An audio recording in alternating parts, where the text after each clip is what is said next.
Councillor হবার ব্যাপার নয়, আমরা দীর্ঘদিন ধরে আমরা মানুষের সেবা করে যাই, মানুষের কাজ করি।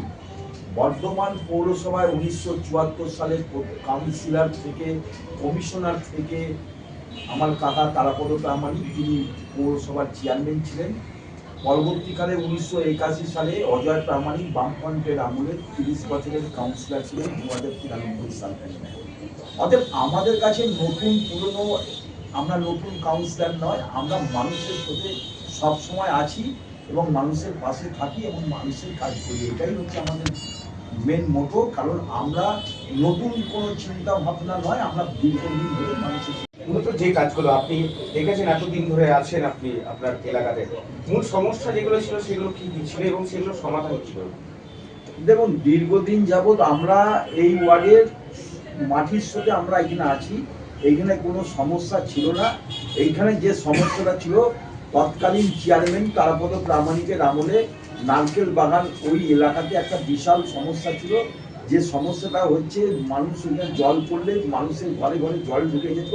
পরবর্তীকালে দু সাইডে দুটি পুকুর আছে, যে পুকুরটাকে সংস্কার ঠিক মতন করা হতো না, ড্রেন নিকাশি ব্যবস্থা ছিল না, সেইগুলো সব ব্যবস্থা করে দেওয়ার পর এখন 29 নম্বর ওয়ার্ড, অর্থাৎ আমার কাকা যখন চেয়ারম্যান ছিলেন তখন 12 নম্বর ওয়ার্ড, আজকে 29 নম্বর ওয়ার্ড। এই মতো অবস্থায় আমাদের কোনো সমস্যা নেই। এখন স্বাভাবিকভাবেই মানুষ সেখানে থাকে এবং মানুষের কোনো অসুবিধা হয় না। আমাদের পাড়ায় আমাদের সমাধান তো আপনাদের মাননীয় মুখ্যমন্ত্রী করেছেন। এই অভাব অভিযোগ কি কিছু উঠে আসছে সেখান থেকে? দেখুন,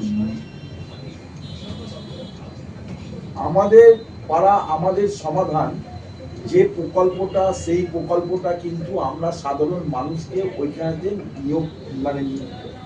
নিয়ে গেছিলাম, যেখানে প্রফেসর, ইঞ্জিনিয়ার, ডাক্তার থেকে শুরু করে সমস্ত মানুষকে আমরা ওইখানে ইনভাইট করেছিলাম এবং তাদের বক্তব্যটাকে এবং পাড়ায় সমাধানে তাদেরকেই মান্যতা দেওয়া হয়েছে। যারা যা সমস্যা আছে সেই সমস্যাগুলো ওনারা তুলে ধরেছিলেন।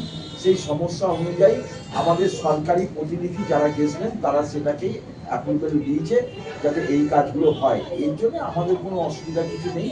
আমাদের মামাটি মানুষের সরকার সবসময় মানুষের পাশে থেকে মানুষের কাজ করে। অতএব এবার হচ্ছে যে রাস্তাঘাট খারাপ, রাস্তাঘাট দীর্ঘদিন হয়নি, মানুষ গর্ত হয়ে আছে, মানুষ পড়ে যাচ্ছে। এর জন্য তো পৌরসভা বলুন, সরকার বলুন, তো তাই নয়।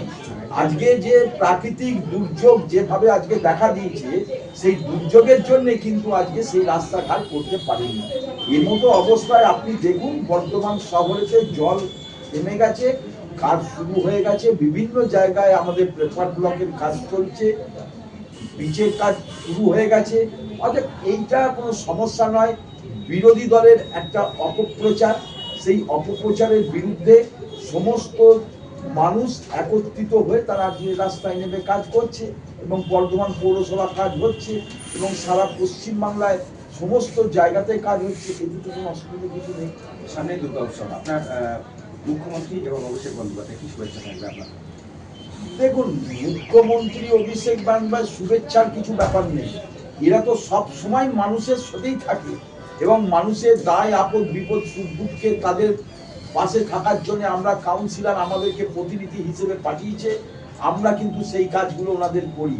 কারণ আপনারা নিশ্চয়ই জানেন যে মামাটি মানুষের সরকার আসার পর থেকে যেভাবে মমতা ব্যানার্জি মানুষের যে কাজ, মানুষের যেটা দুঃখ কষ্ট থেকে শুরু করে এবং মানুষের যে সমস্ত কি বলবো, যে একটা বলুন সামাজিক কাজের মধ্যে দিয়ে যেভাবে আজকে মমতা ব্যানার্জি যে কাজগুলো করছেন, তার জন্য কোনো অতুলনীয় এবং সেটা বলার মতন কোনো ভাষা নেই। কারণ আপনারা দেখতে পাচ্ছেন অনেক দুর্গাপুজো, যে সমস্ত দুর্গাপুজো আজকে ভগ্ন অবস্থায় হয়ে গেছিল, যে সমস্ত পুজো উঠে যাচ্ছিল এবং সাধারণ মানুষ পয়সার অভাবে পুজো করতে পারতেন না, আজকে মামাটি মানুষের সরকার আসার পর থেকে আজকে সেই সমস্ত পুজো কমিটিগুলোকে আজকে পুনর্জীবিত করে আজকে তাদের সেই সমস্ত পুজোগুলোকে আবার পুনরায় একটা বড় জায়গায় ধারণ করছেন। কারণ আপনারা নিশ্চয়ই দেখেছিলেন বিগত 34 বছরে বামফ্রন্ট সরকার যেভাবে আজকে খেলাধুলার মানকে একদম নিচু তলায় নিয়ে গেছিল, এবং মাঠের মধ্যে মদের বোতল, মাঠের মধ্যে জুয়া কাজ শুরু হয়ে গেছিল। যে সমস্ত খেলোয়াড়, যে সমস্ত মানুষ ঘর থেকে বেরোতে পারতো না, আজ গণতন্ত্রকে ধ্বংস করে দিয়েছিল। আজকে মামাটি মানুষের সরকার আসার পর আমাদের মুখ্যমন্ত্রী মমতা বন্দ্যোপাধ্যায় যেভাবে আজকে ক্লাবগুলোকে পুনর্জীবিত করেছে, প্রতিটি ক্লাবকে 5 লক্ষ টাকা করে দিয়ে আজকে সেই ক্লাবগুলোকে আজকে একটা বড় জায়গায় পৌঁছেছে। আজকে নতুন নতুন ইয়ং জেনারেশন ছেলেরা আজকে তারা মাঠে গিয়ে তারা খেলাধুলো করছে এবং বিভিন্ন রকম মা বাবারাও মাঠে গিয়ে ছেলেদের পাশে থাকছে, তারাও একটা আনন্দ অনুভব করছে। এটাই হচ্ছে মামাটি মানুষের সরকার। এটাই আমরা বলি সব সময় যে আমরা 365 দিন আমাদের সমস্ত কাউন্সিলর এবং সমস্ত নেতৃত্ব জনপ্রতিনিধি যারা আছে তারা সব সময় মানুষের পাশে থেকে মানুষের কাজ করে। এবার দেখুন, বিরোধী দলের একটা তো অপপ্রচার আছে, তারা তো সব কিছুই বলবে, এটা নিয়ে কোনো সমস্যা কিছু নেই।